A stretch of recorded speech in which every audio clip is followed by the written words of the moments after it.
गुरुर्ब्रह्मा गुरुर्विष्णु गुरुर्देवो महेश्वरः गुरुः साक्षात् परब्रह्म तस्मै श्री गुरवे नमः।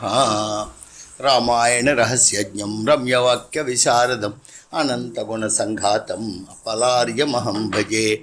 लक्ष्मीनाथ समारंभां नाथयामुनमध्यमाम् अस्मदाचार्यपर्यन्तां वन्दे गुरुपरम्परां। यो नित्यमच्युतपदाम्बुजयुग्मरुक्मव्यामोहतस्तदितराणि तृणाय मेने अस्मद्गुरोर्भगवतोऽस्य दैकसिन्धोः रामानुजस्य चरणौ शरणं प्रपद्ये। नमोस्तु रामाय सलक्ष्मणाय नमोस्तु देव्यै जनकात्मजायै नमोस्तु वातात्मभुवे वराय नमोस्तु वल्मीकभवाय तस्मै। व्यासं वसिष्ठनप्तारं शक्तेः पौत्रमकल्मषं पराशरात्मजं वन्दे सुखतातं तपोनिधिं।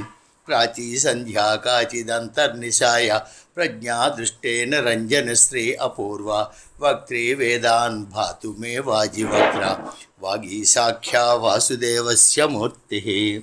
यस्य द्विरदवक्त्राद्याः पारिषद्याः परस्यतं विघ्नं निघ्नन्ति सततं विश्वक्सेनं तमाश्रये।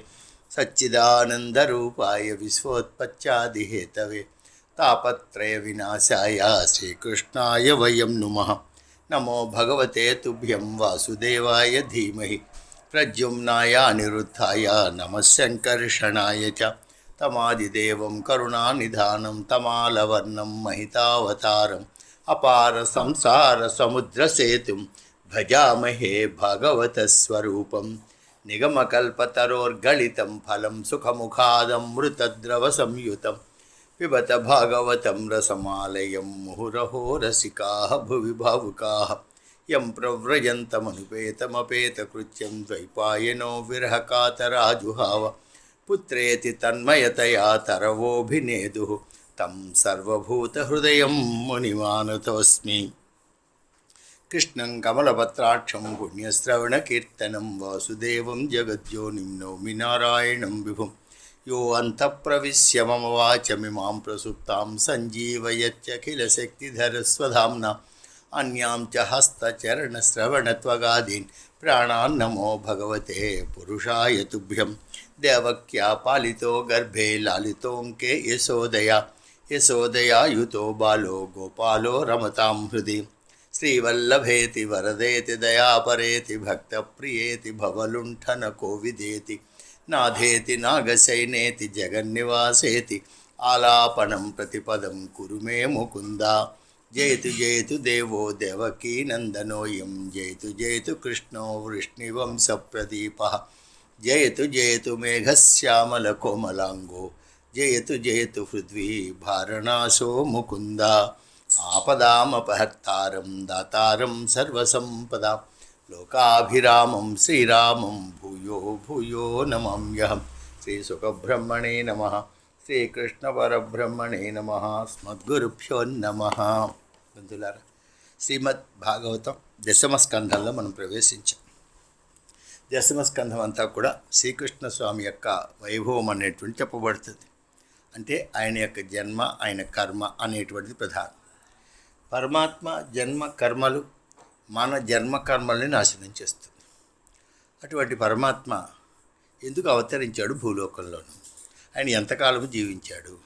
ఆయనకి ఎంతమంది భార్యలు, ఎంతమంది సంతానము? ఈ ప్రశ్నలన్నీ కూడా పరీక్షణ్ మహారాజు శ్రీశుకుల వారిని అడిగాడు.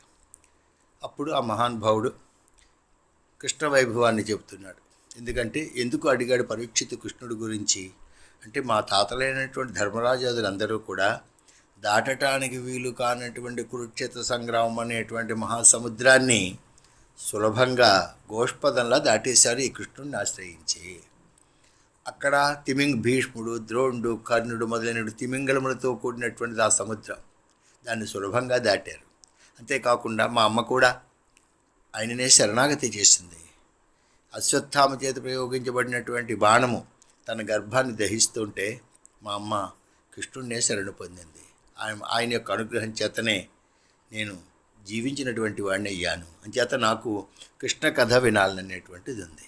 పైగా కృష్ణ కథ ఎటువంటిది అంటే కలికల్మషఘ్నం. కలియుగములో మానవుల యొక్క హృదయములలో లేదా మనస్సుల్లో ఉండేటువంటి మాలిన్యములన్నిటినీ తొలగిస్తుంది. మనసులో ఏం మాలిన్యాలు ఉంటాయి? ఈర్ష్య, ద్వేషము, అసూయ, కామము, క్రోధము, లోభము, మోహము, మదము, మాత్సర్యము, ఇవన్నీ మనసులో ఉండేటువంటి మాలిన్యాలు. ఇవి పోవాలంటే బయటైతే ఏదో మనం సబ్బులు రాసుకుని ఏదో చేసుకుని మాలిన్యం తొలగించుకుంటాం. కానీ మనసులో ఉండేటువంటి మాలిన్యం ఎలా తొలగిపోతాయి అంటే దానికి పరమాత్మ కథ అనేటువంటిదే ప్రధానం.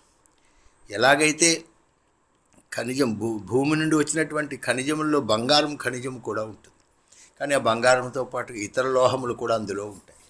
మనకి శుద్ధమైనటువంటి బంగారం కావాలంటే ఆ లోహాలని ద్రావకంలో వేసి, నిప్పుల్లో వేసి, దాన్ని సాగగొట్టి సుత్తి దెబ్బలు కొడితే శుద్ధమైనటువంటి బంగారం మనకు లభిస్తుంది. అలాగే మన మనసు అనేటువంటిది కూడా పరమాత్మ అనేటువంటి అగ్ని యొక్క ప్రసారాన్ని కలిగి చేయాలి. చేస్తే అందులో ఉండేటువంటి ఇతర లోహములన్నీ పోయి శుద్ధమైనటువంటి బంగారం పొందుతుంది. కాంచన వస్తు సంకలిత కల్మషము అగ్నిపుటంబు పెట్టి వారించిన రీతి నాత్మ నిగుడించిన దుష్కర దుర్మలయ త్రయంబు అంచిత భక్తియోగ దహనార్చికి దగల్పకుండానే దశరథి కరుణాపయ్యం. అందుకోసమని కృష్ణ చరిత్ర వినాలనుకున్నాడు. దానికి శ్రీశుకుల వారు కూడా పరమానంద భరితులయ్యారు. తప్పకుండా నీకు వాసుదేవుడి చరిత్రను తెలియజేస్తానయ్యా, ఎందుకంటే నీవు అడిగావు, నేను చెబుతాను. ఈ మహానుభావులు అందరూ వింటున్నారు. కేవలము వాసుదేవుడికి సంబంధించినటువంటి కథ అనేటువంటిదే ముగ్గురిని పవిత్రం చేస్తుంది. ఎవరిని? భక్తారం, పృచ్ఛకం, శ్రోత్రు, చెప్పేటువంటి వారిని, చెప్పమని అడిగినటువంటి వారిని, అలా చెప్పినప్పుడు వినేటువంటి వారిని, ముగ్గురిని కూడా ఆయన పాదము నుండి ఆవిర్భవించినటువంటి గంగ ఏ విధంగా పవిత్రం చేస్తుందో కృష్ణ కథ కూడా అటువంటిదే అని. కృష్ణావతారానికి కారణం ఏమిటంటే ఇంతకుముందు స్వామి అనేక అవతారముల్లో ఎంతోమంది రాక్షసులందరినీ సంహరించాడు. వాళ్ళందరూ కూడా రాజులుగా సిద్ధపడి ఈ భూమిని అంతటినీ పరిపాలిస్తారు. వాళ్ళందరూ రాక్షసులకు అంశలతో ఉండేటువంటి వారు. వారు చేసేటువంటి అకృత్యములని భూదేవి భరించలేకపోతారు. భూమికి బరువు ఏమిటి? కొండలు, పర్వతాలు, నదులు, గృహములు కాదు. పెద్ద పెద్ద పదవుల్లో ఉండి అధర్మాన్ని ఆచరించేటువంటి వారెవరో వారే భూమికి బరువు. అందుకోసమని ఆ భారాన్ని మోయలేక భూదేవి ఆక్రందిస్తూ గోరూపాన్ని ధరించినటువంటిది బ్రహ్మగారి దగ్గరికి వెళ్ళి శరణు కొడితే ఆ మహానుభావుడు కూడా కైలాసానికి వెళ్ళి శంకరుని తీసుకుని తర్వాత గోరూపంలో ఉండేటువంటి భూదేవితోటి కలిసి అందరూ కూడా క్షీరసాగరానికి వెళ్ళి అక్కడ ఉండేటువంటి పరమాత్మని పురుష సూక్తి విధానంతో ప్రార్థించినటువంటి వారయ్యారు. అప్పుడు స్వామి బ్రహ్మగారికి వినబడేటట్లుగా భూదేవి కలిగిన కష్టం నాకు తెలుసు, నేను తొందరలోనే వసుదేవ్ గృహే సాక్షాత్ జనయిష్యసి, వసుదేవు ఇంట్లో జన్మిస్తాను, తర్వాత భూభారాన్ని తగ్గిస్తాను, నాకు అగ్రజుడిగా నా అంశ అయినటువంటి ఆదిశేషుడు బలరాముడిగా అవతరిస్తాడు, నా అధీనంలో ఉండేటువంటి యోగమాయి కూడా నందయశోదుల కుమార్తెగా జన్మిస్తుంది అని స్వామి మాట చెబితే బ్రహ్మగారు విని అందరికీ చెబితే అందరూ సంతోషించి వెళ్ళిపోయారు. తర్వాత మధురా నగరాన్ని రాజధానిగా చేసుకుని సౌరదేశపు రాజులందరూ కూడా దాన్ని పరిపాలిస్తూ ఉన్నారు. ఆ మధుర నిత్యము హరి యొక్క సంబంధము కలిగి. మధురా నామ నగరి పుణ్యా పాపహారి శుభా యస్యాం జాత జగన్నాథ సాక్షాత్ విష్ణు అని విష్ణు పురాణ శ్లోకం. మధురలో స్వామి సాక్షాత్ అవతరించినటువంటి వాడు అన్నమాట. అందుకోసం ఇవన్నీ మోక్షపురులుగా చెప్పబడుతుంది మనకి. కాశీ, అయోధ్య, తర్వాత మధుర, పూరి, జగన్నాథ్ ఇవన్నీ కూడా మోక్షపురులుగా చెప్పబడుతూ ఉండేటువంటిది. అక్కడ సూరసేనుడు అనేటువంటి మహానుభావుడికి మారిష అనేటువంటి భార్య యందు వసుదేవుడు మొదలైనటువంటి కుమారులు కలిగితే అప్పుడు ఆ సూరసేనుడి యొక్క కుమారుడైనటువంటి వసుదేవుడికి భోజవంశానికి చెందినటువంటి కంసుడికి తమ్ముడైనటువంటి దేవకుడి యొక్క కుమార్తెలో దేవకి అనేటువంటి అమ్మాయితో వివాహం జరిగింది. వివాహం అయిన తర్వాత అత్తవారిని తీసుకొడుతుంటే కంసుడు ఉగ్రసేనుడి యొక్క కుమారుడు. ఉగ్రసేనుడు దేవకుడు అన్నదమ్ముడు, వీరిద్దరు భోజవంశానికి చెందినటువంటి వారు.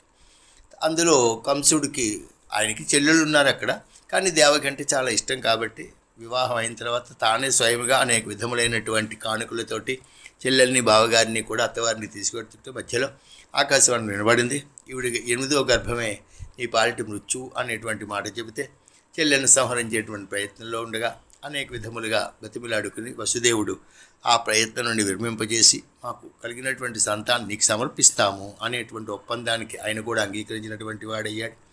తర్వాత దేవికి మొదటి సంతానం కలిగింది. కీర్తిమంతం ప్రథమజం పుత్రం, మొట్టమొదటిగా సంతానం కీర్తిమంతుడు. ఇలాగా సంవత్సరానికి ఒక పిల్లవాడి చొప్పున దేవకిదే ప్రసవిస్తుంది. ఒకానొక సమయంలో నారదుడు వచ్చినటువంటి వాడై కంసుడితోటి, నీవు ఇంతకు ముందర కాలనేమనేటువంటి రాక్షసుడవు, తర్వాత ఈ దేవకి, వసుదేవుడు, నందుడు, యశోద, నందవ్రజంలో ఉండేటువంటి వారు వీళ్ళందరూ కూడా దేవతలే కంసలు. దేవతలందరూ కూడా నీ మరణం అనేటువంటి దానికోసమని వాళ్ళందరూ కూడా ఎదురు చూస్తున్నారు. ఈ మాటలన్నీ చెప్పినటువంటి వాడైతే అప్పుడు కంసుడు దేవికి జన్మించినటువంటి 6 కుమారుల్ని సంహరించి వారిద్దరిని కారాగారబద్ధుల్ని చేశాడు. అక్కడ ఉండేటువంటి సమయంలోనే దేవికి సప్తమ గర్భం వచ్చింది. సప్తమ గర్భంలో ఎవరున్నారు అంటే సప్తమం వైష్ణవం ధామ యమనంతం ప్రత్యక్షతే, సాక్షాత్తు ఆదిశేషుడే 7వ గర్భంలో ప్రవేశించాడు. అప్పుడు స్వామి ఆ గర్భము అక్కడ ప్రసవించటం ప్రమాదకరమని భావించి యోగమాయని పిలిచాడు. గచ్చిదేవి వ్రజం భద్రే, నువ్వు నందవ్రజానికి వెళ్ళు, అక్కడ గోవులు, గోపాలకులు, గోపికలు ఉంటారు. ఈ దేవకీదేవి గర్భంలో ఉండేటువంటి సప్తమ గర్భాన్ని నీవు ఆకర్షించి వసుదేవుడి యొక్క ఇంకొక భార్య నందవ్రజములో నందుడి దగ్గర ఉంది, ఆ యొక్క రోహిణీదేవి గర్భంలో ప్రవేశపెట్టు. తర్వాత నేను వసుదేవుడి ద్వారా దేవకీదేవి గర్భంలో ప్రవేశిస్తాను. నీవు కూడా నందుడి యొక్క భార్య అయినటువంటి యశోదకి ఆడపిల్లగా జన్మిస్తావు. తర్వాత నేను అక్కడికి వచ్చిన తర్వాత నీవు మళ్ళీ ఇక్కడికి వద్దు కానీ అని చెప్పి, నీవు ఈ పని చేసినందుకు లోకంలో ఉండేటువంటి వాళ్ళందరూ కూడా వారి వారి కోరికలు అనేటువంటి దాన్ని తీర్చుకోవటం కోసమని నీకు కానుకలు, బలులు, ఉపహారములు, ఇవన్నీ పుష్పములు సమర్పించి నిన్ను ఆరాధిస్తారు. వాళ్ళందరూ కూడా వాళ్ళ కోరికల్ని నీవు నెరవేరుస్తావు. అంతేకాకుండా నానవలోకంలో నీవు ఉండటానికి దేవాలయములు అనేటువంటి దాన్ని నిర్మించి నిన్ను అనేక నామములతోటి కూడా వాళ్ళు పిలుస్తూ ఉంటారు అని అమ్మవారికి ఆ యోగమాయకు ఉండేటువంటి పేర్లు మనం నేను అనుభవించు. రోజు ఆ 14 పేర్లు చదువుకున్నా చాలు, మనం ఇంకా అమ్మవారి విషయంలో పెద్దగా ఏం చేయవలసినటువంటి అవసరం లేదు. అత్యుష్యంతి మనుష్యాస్త్వం సర్వకామ వరీశ్వరి ధూపోపహార బలిభి సర్వకామ వరప్రధాం నామధేయాన్ని కుర్వంతే స్థానాన్ని చ నరాభువి. నీకు భూలోకంలో స్థానములు కూడా ఏర్పాటు చేస్తారు, నామములు కూడా ఉంటారు. ఏమి నామములు? దుర్గేతి, భద్రకాళీతి, విజయ, వైష్ణవీతి చ, కుముదా, చండికా, కృష్ణ, మాధవి, కన్యకేతి చ, మాయా, నారాయణి, ఈశాని, శారదాత్, అంబికేతి చ. 14 పేర్లు అమ్మవారి పేరు. ఇలా ఎప్పుడైతే స్వామి చెప్పాడో ఆవిడ ఆ కార్యాన్ని చేసేసింది. ఓం అలాగే చేస్తామని చెప్పి, సరే దేవకి గర్భస్రావం అయిందని అందరూ కూడా బాధపడ్డారు. తర్వాత స్వామి వసుదేవుడిని ఆవేశిస్తే ఆ తేజస్సు వసుదేవుడి ద్వారా దేవకీదేవి గర్భంలో ప్రవేశపెట్టబడింది. దివ్యమైనటువంటి తేజస్సుతో ప్రకాశిస్తుంది దేవకీదేవి. దేవకీదేవి సకల జగత్తుని కూడా, అఖిలాండకోటి బ్రహ్మాండ భాండములని కూడా తన హృదయంలో ఉంచుకునేటువంటి పరమాత్మని దేవకీదేవి తన గర్భములో ధరించి, ఆ దేవకి నివాసభూత అంటూ ఉండేటువంటిది. కంసుడు రోజు చూస్తున్నాడు, చాలా తేజస్తో ప్రకాశిస్తాం. బహుశా నా మృత్యు ఈ గర్భంలోనే ఉందేమో అనేటువంటి భావనతో ఉన్నటువంటి వాడే ఏం చేయాలో తెలియట్లేదు. ఆయనకు కూడా కొంచెం భయం వేస్తుంది. కారణం ఏమిటంటే స్త్రీ హత్య, తర్వాత చెల్లెలు, తర్వాత గర్భవతి. అంచేత ఇలా చేసినటువంటి వాడికి పుట్టగతులు ఉండవనేటువంటి భావనతో ఉన్నటువంటి వాడే ఆ ప్రయత్నాన్ని విరమించుకుని, ఈయన ఎప్పుడు జన్మిస్తాడా, వాడిని చంపేసి నేను స్థిరంగా ఉందామా అనేటువంటి భావనతోటి మహానుభావుడు ఉన్నాడు. దానితోటి ఎప్పుడూ కూడా కృష్ణుడి యొక్క స్మరణ నడుస్తుంది. ఏ శబ్దాన్ని విన్నా కృష్ణనామం వింటున్నట్లుగా భావిస్తున్నాడు. తిరిగేటప్పుడు చేతికి ఏదైనా తగిలితే హరి చేయి తగిలిందేమో అనుకుంటున్నాడు. ఏ వాసన చూసినా స్వామి మెడలో ఉండేటువంటి తులసి మాల అనేటువంటి భావనతో ఉన్నాడు. ఏ మాటలు మాట్లాడినా నేను హరినామాన్ని ఏమైనా చెప్పానా అనేటువంటి భావనతో ఉన్నాడు. శ్రవణరంధ్రంబుల ఏ శబ్దంబు వినబడు, అది హరి పలుకని ఆలకించు, తిరుగుచో దేహంబు తృణమైన సోకిన హరికరాఘాతమోయనుచు నలుగు. చక్కటి పద్యాలు, పోతన గారి పద్యాలు. ఇలాగా భయం యాసీన సంవిశం తిష్టన్ భుంజాన పర్యటన చింతయాన హృషికేశ. చాలా సులభంగా చెప్పేస్తాడు అసలు, వాడి ఇంత పద్యాలు అవసరం లేదు, ఉండేటువంటిది అన్నమాట. పాపం అలాగే ఉన్నటువంటి వాడయ్యాడు. సరే, ఇలా ఉండేటువంటి సమయంలో ఆ మహానుభావుడు అక్కడికి బ్రహ్మ, శంకరుడు, నారదుడు మొదలైనటువంటి వాళ్ళందరూ కూడా దేవకి వసుదేవులు ఉండేటువంటి మధురానగరంలో ఉన్నటువంటి కంసుడి యొక్క చెరసాలలోకి వచ్చారు. కృష్ణావతారం. కృష్ణావతారం ఎప్పుడు వస్తుంది? కృష్ణుడు అంటే ఎవరు? కృష్ అంటే అపరిచ్ఛిన్నమైన, అంటే లిమిట్లెస్, అన్లిమిటెడ్. నా అంటే ఆనందం, అపరిచ్ఛిన్నమైనటువంటి ఆనందం. అపరిచ్ఛిన్నమైన ఆనందం అంటే దానిలో దుఃఖం యొక్క స్పర్శ ఉండదు. అసలు యథార్థానికి ఆనందం అంటేనే దుఃఖం ఉండదు. అందులో ఆనందము కూడా ఏదో ఒకానొక సమయంలో ఉండేటువంటిది, తర్వాత పోయేటువంటిది కాదు.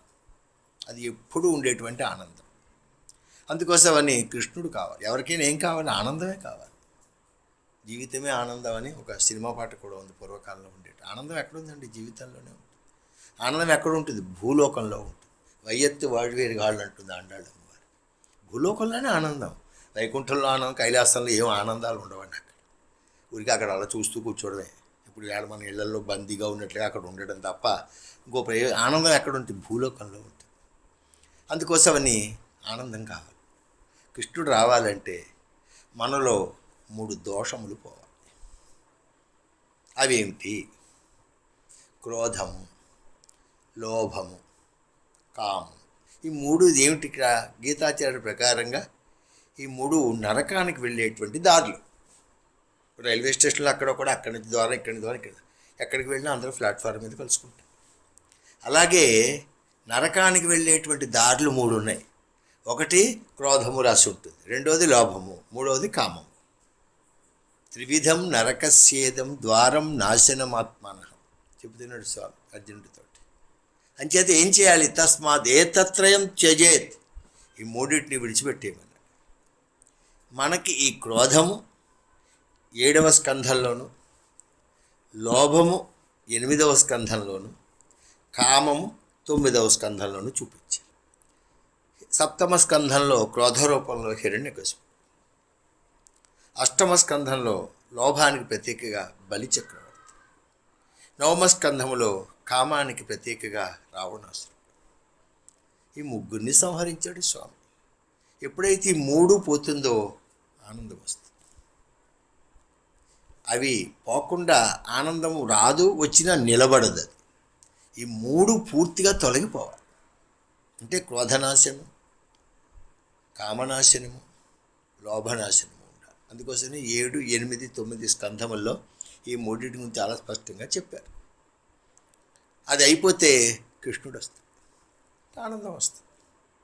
ఇప్పుడు స్వామి దేవకిదేవి గర్భంలో ఉన్నాడు. సరే, దేవతలందరూ కూడా వచ్చారు. ఎక్కడికి వచ్చారు? వారికి ఏమి చెరసాల్లో ఉండవలసినటువంటి అవసరం లేదు, కానీ చెరసాల్లో ఉన్నారు. ఎక్కడ చెరసాల? మధురా నగరంలో. ఆ మధురా నగరంలో ఎవరున్నారు అంటే దేవకీదేవి, వసుదేవుడు. వాళ్ళకే ఎందుకు జన్మించాలి కృష్ణుడు అంటే, కొంచెం లోపలికి వెళ్ళినట్లయితే వసుదేవుడు అంటే సత్వగుణముతో నిండి ఉండేటువంటి ఆత్మ.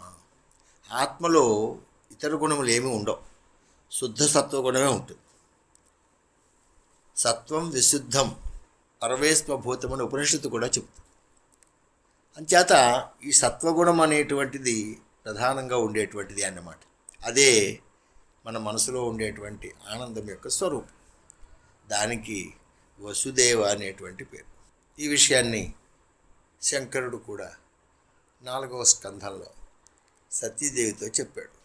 ఎవరున్నారు లోపల అంటే వాసుదేవుడు ఉన్నాడు. ఆయన ఉన్నట్లు ఎలా కనపడుతుంది అంటే, మనలో ఉండేటువంటి రజోగుణము, తమో గుణము తొలగిపోయి శుద్ధ సత్వగుణం అనేటువంటిది ఉండాలి. ఉంటే ఆ లోపల ఉండి ఆ పరమాత్మను దర్శిస్తాం. అలా ఉండేటువంటి పరమాత్మకే వాసుదేవుడు అనేటువంటి పేరు. సత్వం విశుద్ధం అక్కడ ఏముంటుందన్నమాట? వసుదేవుడు అనేటువంటి పేరు కలిగినటువంటి వాడు ఆయనే వాసుదేవుడు. అంటే ఆత్మలో సత్వగుణము కలగాలి. ఆ సత్వగుణమే దేవకి. అంటే ఆత్మ సత్వగుణము కలిస్తే పరమాత్మ జన్మిస్తుంది. సత్వగుణం ఏం చేస్తుంది? సత్వ సంజాయతే జ్ఞానం. సత్వగుణం వల్ల జ్ఞానం కలుగుతుంది. జ్ఞానం కలిగితే అప్పుడు ఈ సత్వగుణము ఆత్మని ఆశ్రయిస్తుంది. ఎప్పుడైతే సత్వము ఆత్మ కలిసిందో దాని నుండి జన్మించేటువంటిది ఆనందం. ఆనందమే కృష్ణుడు. సత్వం విశుద్ధం వసుదేవ శబ్దితం యదీయతే తత్ర పుమాన్ అపావృత సత్వే చ తస్మిన్ భగవాన్ వాసుదేవో అధోక్షజో మే నమసా విధీయతే. శంకరుడు యొక్క శ్లోకం 4వ స్కంధం. ఇప్పుడు అదే ఆ మధురాగంలో ఉండే తెరసాలే మన మనస్సు. ఈ మనసులో ఏముండాలి? ఆత్మస్వరూపం తెలియాలి, సత్వగుణం అనేటువంటిది ఉండాలి. ఈ మనసు ఎలా ఉంటుంది? అజ్ఞానంతో నిండి ఉంటుంది, చీకటితో నిండి ఉంటుంది. అజ్ఞానావృతమైనటువంటి ఆత్మలో ఎప్పుడైతే సత్వగుణము కలుగుతుందో అప్పుడు చీకటి పోయి పరమాత్మ ఆవిర్భవిస్తాడు. చీకటిలోనే ఆవిర్భవిస్తాడు పరమాత్మ. ఆ పరమాత్మ ఎక్కడున్నాడు? దేవకీదేవి గర్భంలో ఉన్నాడు. కాబట్టి ఎక్కడో ఉండేటువంటి వాళ్ళందరూ కిందకు వచ్చారు. బ్రహ్మగారు సత్యలోకంలో ఉంటాడు, శంకరుడు కైలాసంలో ఉంటాడు, ఇంద్రుడు ఎక్కడో అమరావతిలో ఉంటాడు. కానీ వాళ్ళందరూ కిందకు వచ్చారు. కిందకు వచ్చి ఎందుకు వచ్చారు వాళ్ళు అంటే దేవకీదేవి గర్భములో ఉండేటువంటి పరమాత్మను స్తోత్రం చేయడానికి వచ్చారు. ఎందుకని? అందరికన్నా సుప్రీం అన్నమాట ఈయన. కాబట్టి వీళ్ళు ఎప్పుడు స్తోత్రం చేస్తూ ఉంటారు. స్తోత్రం చేయాలనేటువంటి కోరికతో వచ్చారు. రామావతారంలోనూ స్తోత్రం చేశారు. కానీ సీతాదేవి అగ్నిప్రవేశం చేస్తుంటే అప్పుడు బ్రహ్మ, యమధర్మరాజు, వరుణుడు, శంకరుడు వీళ్ళందరూ కూడా వచ్చారు. షడర్ధనైన శ్రీమాన్ మహాదేవో వృషధ్వజ చెబుతాడు వాల్మీకి.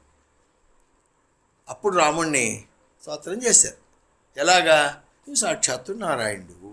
సీతాలక్ష్మి భవాన్ విష్ణు భవాన్ నారాయణో దేవ శ్రీమాన్ చక్రాయుధో విభు ఏకశృంగో వరాహస్త్వం స్తోత్రం చేశారు.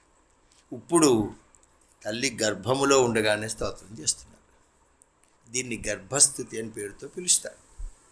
అంటే గర్భవతులైనటువంటి వారు ఎవరైనా తమ గర్భము సక్రమంగా నిలబడటానికి, సుఖంగా ప్రసవం కావటానికి, ఆ గర్భానికి ఏ విధమైనటువంటి విఘ్నములు కలగకుండా ఉండటానికి ఈ గర్భస్థుతిని చదువుతూ ఉంటారు. అప్పుడు ఏమవుతుంది? గర్భము చక్కగా నిలబడుతుంది ఉండాలి.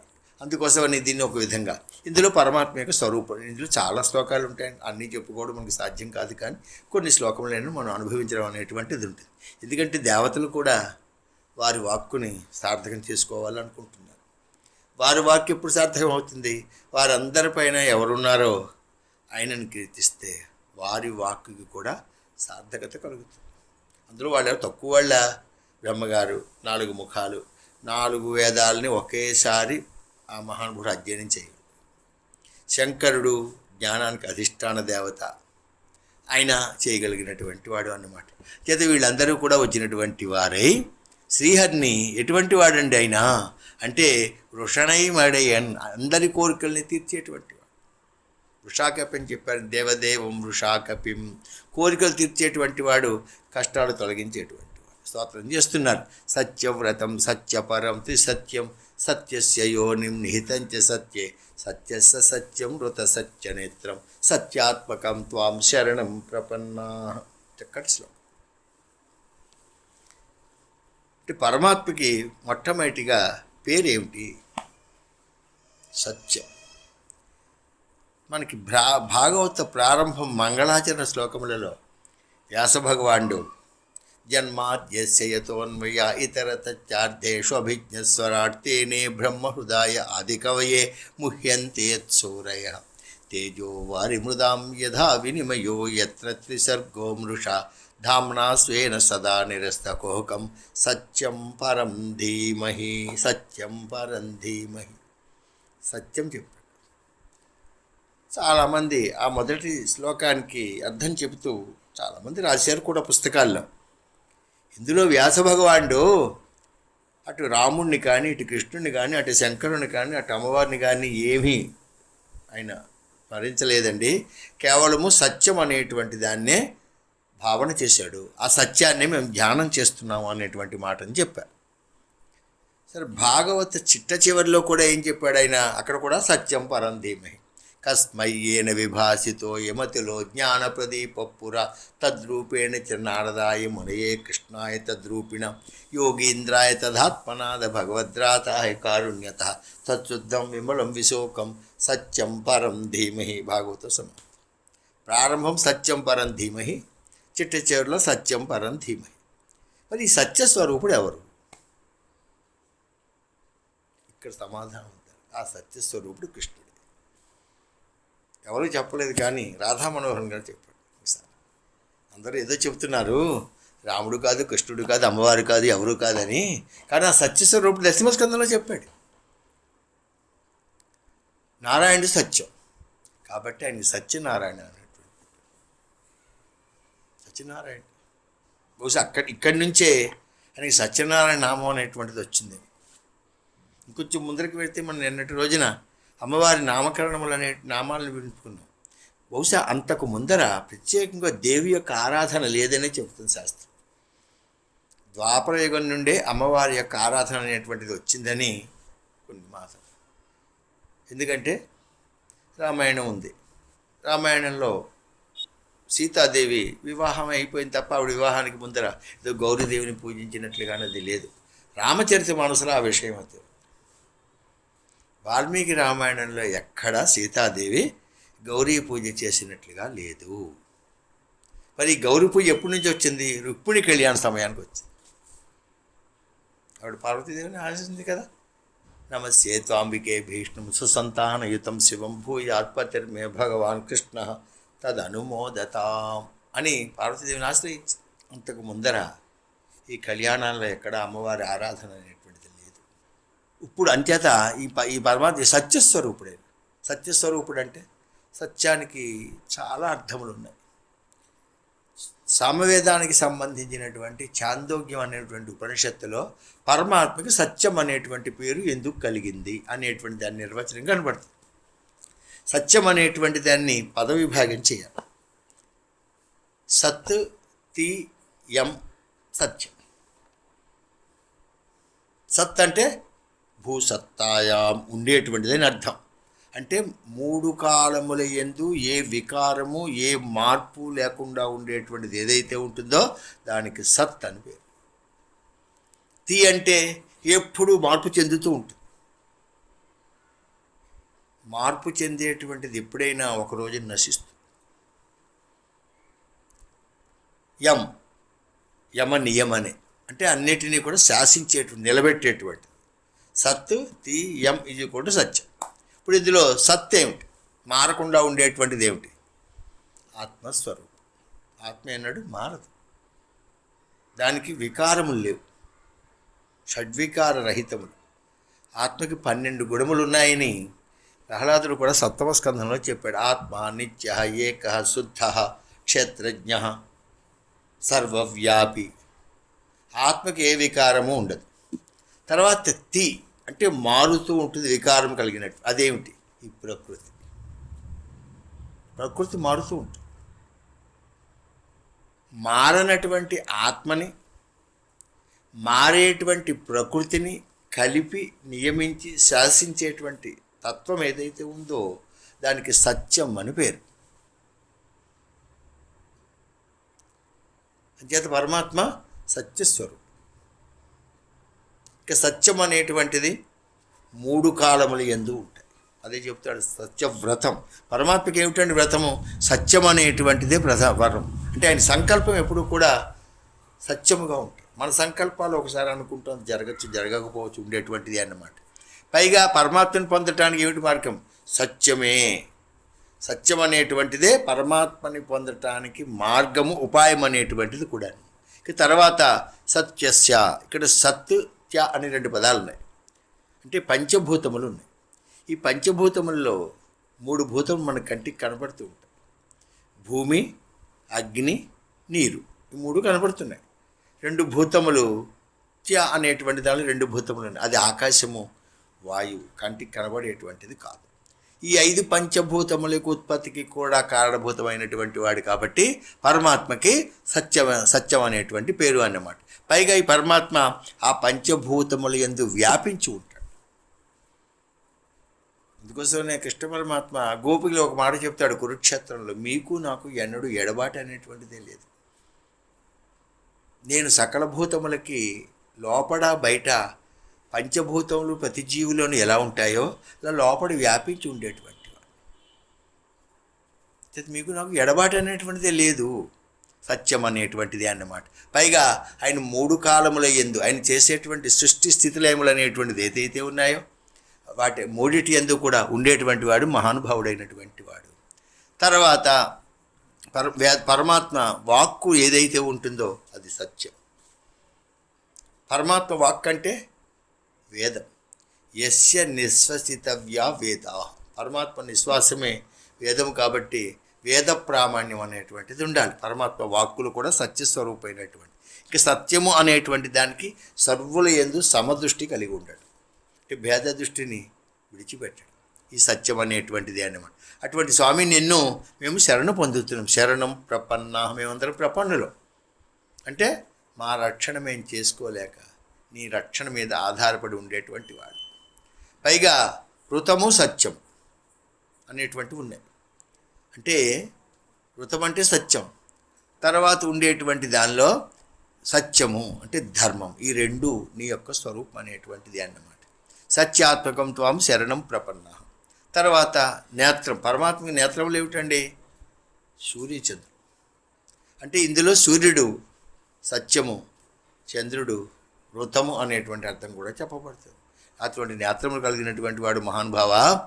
అంచేత నిన్ను మేము శరణు పొందుతూ ఉండేటువంటి వారము అని మొట్టమొదటిగా శరణాగతి చేస్తున్నారు. ఇది ఒక అద్భుతమైనటువంటి స్తోత్రం అనేటువంటి కొన్నైనా మనం ఇందులో అనుభవించేటువంటిది అన్నమాట. అయినా ఈ సంసారం అనేటువంటి వృక్షానికి మూలము నీవే. సంసార వృక్షం ఎవరి నుండి ప్రవర్తిస్తుంది అంటే పరమాత్మ నుండే ఈ సంసారం అనేటువంటి వృక్షం. దీన్నే మనకి భగవద్గీత కూడా 15వ అధ్యాయం పురుషోత్తం ప్రాప్తి యోగం చాలా అద్భుతమైనటువంటి అధ్యాయం. రోజు దాన్ని భోజనం చేసే ముందర భోజనాత్ పూర్వం పఠనీయం అని రాస్తారు అక్కడ. అంటే భోజనం చేసే ముందర దాన్ని పఠించి భోజనం చేయాలి. ఎందుకని?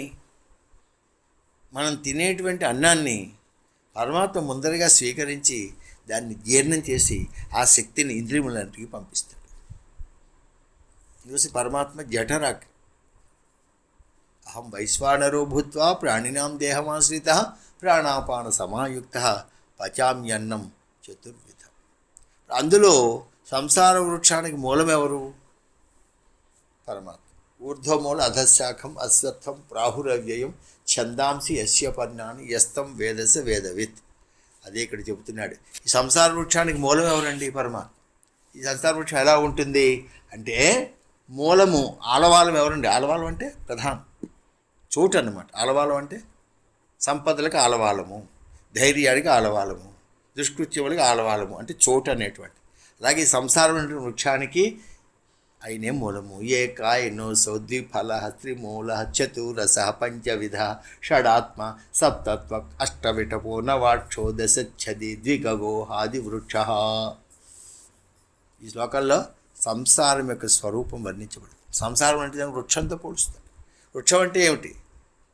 ఒక రోజుని ఎప్పుడప్పుడు ఛేదించబడేటువంటి అని అర్థం.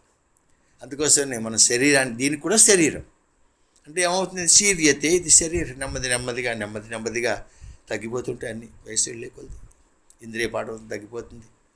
తర్వాత మనసుకు ఉండేటువంటిది, ఇంద్రియాలకు ఉండేటువంటి, దేహానికి ఉండే శక్తులన్నీ తగ్గిపోతుంటాయి.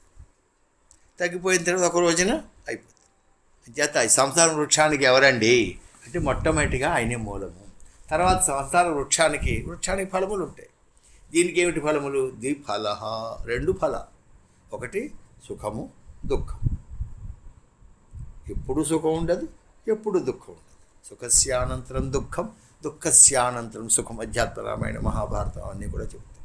తిరుగుతూ ఉంటుంది ఎప్పుడు కూడా ఉండేటువంటిది అన్నమాట. ద్విఫల త్రిమూల. ఇక తర్వాత దీనికి 3 వేళ్ళు ఉన్నాయి. ఏమిటిట? మనలో ఉండేటువంటి సత్వగుణము, రజోగుణము, తమో గుణము అనేటువంటిది అన్నమాట. తర్వాత చతురస, దీనికి 4 ఫలములు ఉన్నాయి. ధర్మ, అర్థ, కామ, మోక్షములు అనేటువంటిది అన్నమాట. తర్వాత పంచవిధ అంటే 5 జ్ఞానేంద్రియములు అనేటువంటి ఉండేటి. చక్షు శ్రోత్ర జిహ్వాఘ్రాణము అంటే శరీరము, తర్వాత చక్షు నేత్రము, కర్ణములు, జిహ్వ అంటే నాలిక, ఘ్రాణం అంటే నాసిక. ఈ 5 ఉండేటువంటిది అన్నమాట. తర్వాత అంటే శరీరం గురించి తెలుసుకునేటువంటి సాధనలు అనేటువంటిది షడాత్మ. తర్వాత దీనికి 6 విధములైనటువంటి స్వభావములు అనేటువంటివి ఉన్నాయి. ఏముంది శరీరానికి అంటే జాయతే, హస్తి, వర్ధతే, విపరిణమితే, క్షీయతే, నశ్యతి.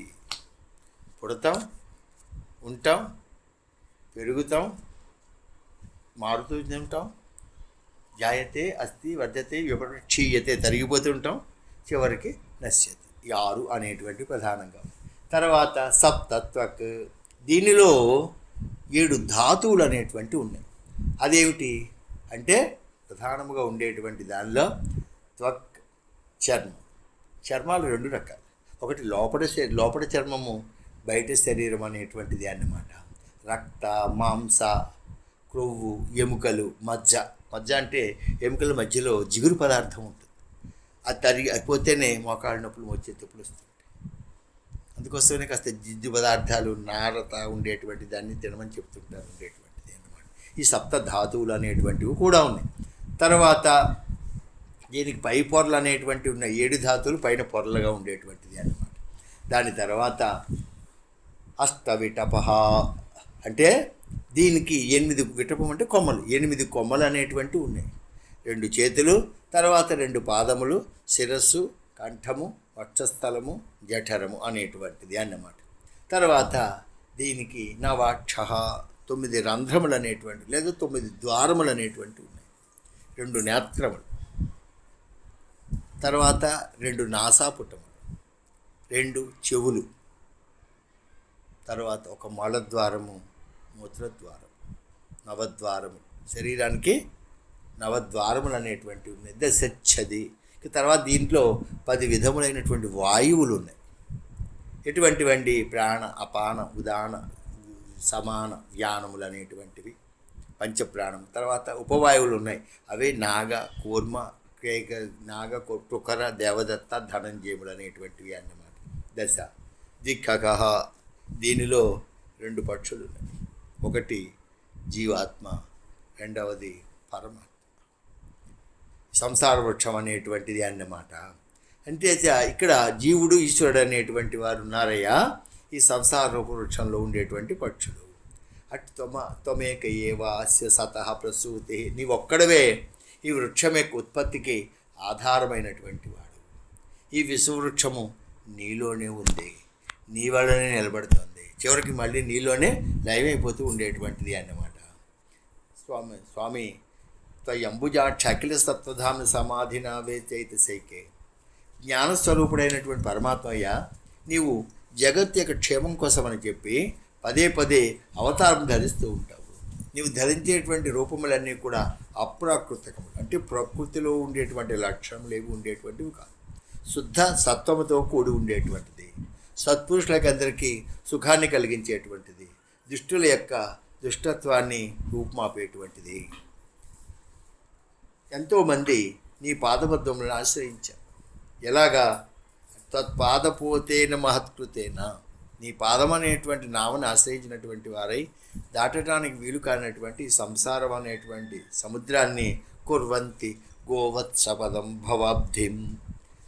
సంసార సముద్రాన్ని గోవత్సములాగా, అంటే ఆవు కాలి యొక్క గిట్ట అనేటువంటి ఎంత సులభంగా దాటుతామో నీటితో నిండి ఉన్నా, అలాగే దాటడానికి వీలు కానటువంటి సంసారం అనేటువంటి సముద్రాన్ని నీ పాదాన్ని ఆశ్రయించటం వల్ల గోష్పదంలో దాటేస్తూ ఉండేటువంటి వారు అన్నమాట. మహానుభావ, నీవు సంకల్పం మాత్రం చేత జగత్తును రక్షించగలిగినటువంటి వాడు. అయినా సరే నిన్ను ఉపాసించేటువంటి వారి ప్రయోజనం కోసమని శుద్ధ సత్వరూపాన్ని దాలుస్తూ ఉండేటువంటి వాడు. తద్వారా నీ భక్తులు అనేటువంటి వారు కర్మయోగాన్ని, అష్టాంగ యోగాన్ని, తపస్సు, సమాధి మొదలైనటువంటి ద్వారా నిన్ను సేవిస్తూ ఉంటారు. నీవు అవతరించడం అనేటువంటి దానివల్ల సత్పురుషులకి అందరికీ వరప్రసాదం. ఎందుకు కృష్ణావతారం? మనం నవమస్కందంలో చెప్పుకున్నాం. అనుగ్రహాయ భక్తానం, భక్తులను అనుగ్రహించడానికి కృష్ణావతారం తప్ప కేవలము దుష్ట సంహారం కోసం కాదు. చాలా స్పష్టంగా మనకి చెప్పాడు. ఇలా ఉండేటువంటి వారు అన్నమాట. కొంతమంది నీ స్వరూపం తెలియకుండా వేరు వేరు దేవతలందరినీ కూడా ఆరాధిస్తూ ఉంటారయ్యా. వారికి పరిపూర్ణమైనటువంటి జ్ఞానం అనేటువంటిది లేదు అన్నమాట. యథార్థమైన పరమాత్మ స్వరూపాన్ని ఎటువంటి తెలుసుకోలేనటువంటి వారు. నీవు ఎందుకు అవతరిస్తావు? శృణ్వన్ రుణన్ సంస్మరయంతే చింతయన్ నామాని రూపాన్ని చ మంగళానితే. మహానుభావ, నీ నామములు శుభప్రదం. పరమాత్మకి 3 లక్షణాలు: నిర్గుణుడు, సగుణుడు, నామము. ఈ మూడిట్లోని ఏది గొప్పది? నిర్గుణ పరబ్రహ్మ, సగుణ పరబ్రహ్మ, నామమా అంటే నిర్గుణ సగుణముల కన్నా నామమే గొప్ప. తులసీదాస్ కూడా నిర్ణయం చేశాడు, నిర్గుణ పరబ్రహ్మ సగుణ బ్రహ్మ అవసరం లేదు, పరమాత్మ నామము గొప్పది. ఎందుకని? నామము నామి కన్నా గొప్పది. అందుకోసం అని చెప్పి నిన్నేం చేస్తుంటారండి అంటే వాటిని వింటూ ఉంటారు, కీర్తిస్తూ ఉంటారు, స్మరిస్తూ ఉంటారు, ధ్యానిస్తూ ఉంటారు. అటువంటి నీ పాదముల యందే తమ చిత్తాన్ని లగ్నం చేసేటువంటి వారందరూ కూడా అవిష్ట చేత నా భవాయ కల్పతే. వాడు మళ్ళీ ఈ జనన మరణ రూపమైన సంసారం ఎందుకు చిక్కుబడ్డాడు. స్వామి, నీకు పుట్టడం అనేటువంటిది యథార్థానికి పుట్టుక లేదు, కానీ నీవు ఎందుకు పుడుతున్నావు అంటే లీలావత్తు కైవల్యం అని బ్రహ్మసూత్రం. పరమాత్మ కూడా ఎందుకు అవతరిస్తున్నాడు? లీల, ఆయన ఆడుకోవడానికి ఉండేటువంటిది అన్నమాట. జగత్తంతా క్రీడాస్థలం. వింధ్యావళి చెప్పింది 8వ స్కంధంలో ఉండేటువంటి వామనమూర్తితోటి, జగత్తంతా ఆడుకోవడానికి పరమాత్మ స్థలం అయ్యా, కానీ మా వాళ్ళందరూ మేము రాజులు అనుకుంటూ ఉంటారు అని. చేత నీవు పుట్టడము కేవలము ఆనందము అనేటువంటిది అని, లీల అనేటివి. అందుకోసం పరమాత్మ దాన్ని ఏమంటారు? లీలలు అంటారు. లీల అంటే సంకల్పం మాత్రం చేయగలిగినటువంటిది, ఆశ్చర్యకరమైనటువంటి. దాన్ని వీరెవరూ కూడా ఆచరించటానికి మనస్సులో కూడా సంకల్పించటానికి వీలుగానటువంటి కర్మాణి అపరిమేయాని మనసాపి సురేశ్వరై సహసంకర్షణ చక్రే భగవాన్ మధుసూదన. 9వ స్కంధంలోనే చెప్పాడు కృష్ణావతారంలో ఉండేటువంటి వైభవం. అంచేత వాళ్ళు ఏం చేస్తారండి? దాన్ని వింటూ ఉంటారు, దాన్ని స్మరిస్తూ ఉంటారు, తర్వాత దాన్ని కీర్తిస్తూ ఉండేటారు, తర్వాత చింతిస్తూ ఉంటారు. ఆయన రూపము, ఆయన అవన్నీ కూడా మంగళకరములైనటువంటిది అన్నమాట. కాబట్టి నిన్ను ఆశ్రయించినటువంటి వాడు మళ్ళీ ఈ జనన మరణ రూప సంహార చక్రంలో చిక్కుబడ్డాయా. నీకు జన్మించడానికి కారణం ఏమీ లేదు, కేవలం లీల అనేటువంటిది అన్నమాట. ఎందుకంటే యథార్థాన్ని నీవు పుట్టడం కానీ ఉండటం కానీ అవతారాన్ని చాలించడం అనేటువంటిది యథార్థమైనటువంటిది కాదు, అది కేవలం కల్పించబడి ఉండేటువంటిది అన్నమాట. నీ స్థానం ఇప్పుడు నిర్భయస్థానం, అంటే భయరహితమైనటువంటి స్థానం. అటువంటి స్థానం ఇదే. నీవు ఇంతకు ముందర మత్స్య అశ్వ కచ్చపలు సింహ వరాహ హంస రాజన్య విప్ర విభుదేషు కృతావతార త్వం పాహిని త్రిభువనం చేధాధునేశ భారం భువోహర యదూత్తమ వందనంతే. స్వామి, ఇంతకు ముందర నీవు 9 అవతారాలు చెప్పాడు. 10వ అవతారం కృష్ణ అవతారం, మత్స్య అవతారం, తర్వాత అశ్వం అంటే హైగ్రీవ అవతారం, కచ్చపం అంటే తాబేలు అనేటువంటిది అన్నమాట. తర్వాత నృసింహ స్వామి, వరాహం, హంస అనేటువంటి హంసావతారం కూడా ఉంది. హంసావతారం యొక్క చరిత్ర మనకి ఏకాదశ స్కంధంలో బహుశా 13వ అధ్యాయం అనుకుంటాను, ఏకాదశ స్కంధంలో ఉండేటువంటిది అన్నమాట హంసావతారం. తర్వాత రాజుగా ఉండేటువంటి మహానుభావుడైనటువంటి వాడు అన్నమాట రామచంద్ర ప్రభు, విప్రుడు, తర్వాత పరశురామ అవతారం, విభుధుడు, దేవతల్లో వామన అవతారం. ఇన్ని అవతారాలు ధరించావయ్యా, ధరించి ఏం చేశావు? మమ్మల్ని అందరినీ రక్షించి 3 లోకాలని కాపాడు. అలాగే ఇప్పుడు కూడా ఈ భూభారాన్ని తొలగించి మమ్మల్ని అందరినీ అనుగ్రహించు. భారం భువోహర, భూభారాన్ని తగ్గించాలి, అది కృష్ణావతార ప్రయోజనం. అందుకోసమని మనం ముకుందమాలలో ఒక శ్లోకాన్ని చెప్పుకుంటున్నాం. స్వామిని జయని చెప్తూ, జయతు జయతు దేవో దేవకీ నందనోయం, జయతు జయతు కృష్ణో వృష్ణివంశ ప్రదీప, జయతు జయతు మేఘశ్యాముల కోమలాంగో, జయతు జయతు పృథ్వీ భారనాశ ముకుంద. భూభారాన్ని తగ్గించడానికే కృష్ణావతారం. ఆ సమయంలో అటు ఇప్పుడు ఉన్నారు దుర్మార్గులైనటువంటి పాలకులు అందరూ కూడా, అనుమానం ఏమీ లేదు, కానీ ఆ సమయంలో ఉన్నారు. వారిని సంహరించి భూభారాన్ని తగ్గించాలి. మరి కలియుగంలో చెప్పుకున్నాం మనం, మనకి భారం ఏమిటి? నేను నాది, ఇది ఎంత పెంచుకుంటే అంత బరువు. ఏమీ లేదు, ఉన్న చోటే ఉన్నాం, హ్యాపీగా ఉంటాం. లేదు అక్కడ స్థలాలు, అక్కడ ఫ్లాట్స్, అక్కడేవో ఉన్నాయనుకుంటే ఇవన్నీ ఏమైపోతున్నాయి, ఏమిటో ఏమవుతుందో తెలియదు, నేను ఎలా ఉంటానో తెలియదు, దీన్ని ఏం చేసుకుంటారు అంటే మనశ్శాంతి. ఐశ్వర్యం ఎక్కువ ఉన్నా మనశ్శాంతి. ధనాన్ని సంపాదించడం కష్టం, తర్వాత దాన్ని దాచుకోవటం కష్టం, దానితోటి అందరినీ అనుమానించేటువంటి స్థితి కూడా ఉంటుంది ధన విషయం. ఒక మాట చెబుతాడు కృష్ణుడు, శమంతకమణి ఏమైందో తెలియదు, అక్రూరుడి దగ్గర ఉంది. అది అక్రూరా, నీ దగ్గర శమంతకమణి ఉందని నాకు తెలుసు, అది ఇచ్చేటువంటి బంగారంతో నువ్వు బంగారు అగ్నిహోత్రాలు అన్నికంటే యజ్ఞం చేస్తున్నా నాకు తెలుసు, నాకు అదేమి ఇవ్వద్దు, ఒకసారి చూపించు, ఎందుకంటే మా అన్న కూడా నన్ను నమ్మటం లేదు, ఈ శమంతకమణి నేను ఎక్కడో దాచాను, ఆయనకి నమ్మకం కలిగి నన్ను చూపించమంటాడు. శమంతకమణి అంటే ఏమిటి? ఏదో అనుకుంటున్నాం మనం, అది గొప్పదేం కాదు, దానివల్ల అందరికీ అనర్థాలు. శం అంతః శమంతః. శం అంటే సుఖం, సుఖము లేకుండా చేసేటువంటి శమంతకం. సత్రాజిత్తుకి తమ్ముడు మరణించాడు, సత్రాజిత్ అపవాదు వేశాడు, తర్వాత కృష్ణుడికి అపవాదు వచ్చింది, బలరాముడు నమ్మటం లేదు, పరమభక్తుడు అక్రూరుడు కూడా దాన్ని పట్టుకుపోయాడు, ఇంకో మహానుభావుడు చనిపోయాడు, దానివల్ల అందరికీ అనర్థాలే.